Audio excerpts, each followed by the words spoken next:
Good morning सगळ्यांना. तर बघा सकाळी सकाळी पावसाची मस्त अशी हजेरी चालू झालेली आहे. 2-3 दिवस झालं पाऊस काय उघडत नाही. दुपारी थोडंसं ऊन पडतं, पण सकाळी पावसाची रोजची हजेरी लागलेली असते. आपण उठायच्या आधी तर पाऊस आलेला असतो. तर सकाळी सकाळी बागेमध्ये फुलं तोडायला घेतली, कारण आता गणपती बाप्पाला पण फुलं, आपल्या देवघरातल्या देवांना फुलं, स्वामींना फुलं, तर भरपूर अशात आपल्या बागेमध्ये फुलं लागलेली. तिकडची तोडून घेतली. इकडं गुलाबाला पण भरपूर असे बहर लागलेला होता, त्यामुळे गुलाबं पण तोडून घेतली. आणि बघू शकता आज आपल्या बागेमध्ये एवढी फुलं निघलेत.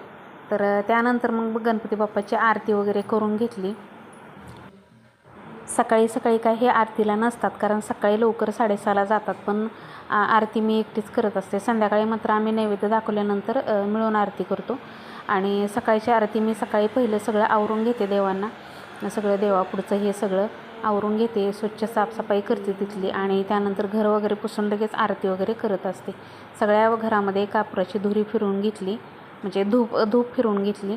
आणि त्यानंतर मस्त अशा गणपती बाप्पांना दुर्वा, आज फ्रेश दुर्वा बघा, काल मला दुर्वाच मिळाल्या नव्हत्या. ह्यांना म्हटलं कुठून बी काही करा, पण मला दुर्वा आणून द्या. तर काल ह्यांनी गावाकडे गेले होते, भरपूर असे शेतातल्या दुर्वा घेऊन आले. आणि आज बघा गणपती बाप्पाला मस्त अशी 21 दुर्वाची जुडी वाहिलेली आहे. खरं तर गणपती बाप्पाला दुर्वाशिवाय हेच दिसत नाही बघा. सुनं वाटतं बाप्पांपुढे दुर्वा नसल्या की. इतकं सुंदर वाटत होतं ना बघा दुर्वा वाहिल्यानंतर. इकडे पण वाहिल्या आणि खालच्या गणपती बाप्पाला पण वाहिल्या. तर दोन्हीकडे असं दुर्वांचं नैवेद्य, आरती वगैरे सगळं झालं. तर आज जे बनवलेलं फराळ होतं तर ते ठेवलेलं आहे गणपती बाप्पाला नैवेद्यासाठी. धूप दीप आरती झाल्यानंतर खूप घरामध्ये फ्रेश वाटतं.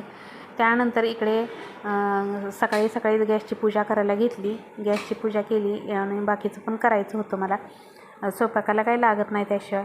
तर इकडे घरातली देवघरातल्या देवांची आरती झाली, गणपती बाप्पाची आरती झाली की म्हटलं चला तर गॅसची पण पूजा करून घेऊया, म्हणजे स्वयंपाकाला लागायला बरं पडतं. तर इकडे छान अशी गॅसची पूजा झाली. चला तर तुम्हाला मिनी ब्लॉग कसा वाटला हे नक्की कमेंटमध्ये सांगा. आवडला तर लाईक करा, शेअर करा. चॅनलवर जर नवीन असाल तर चॅनलला सबस्क्राईब करायला विसरू नका. चला तर भेटूया उद्याच्या छानशा ब्लॉगसोबत. श्री स्वामी समर्थ.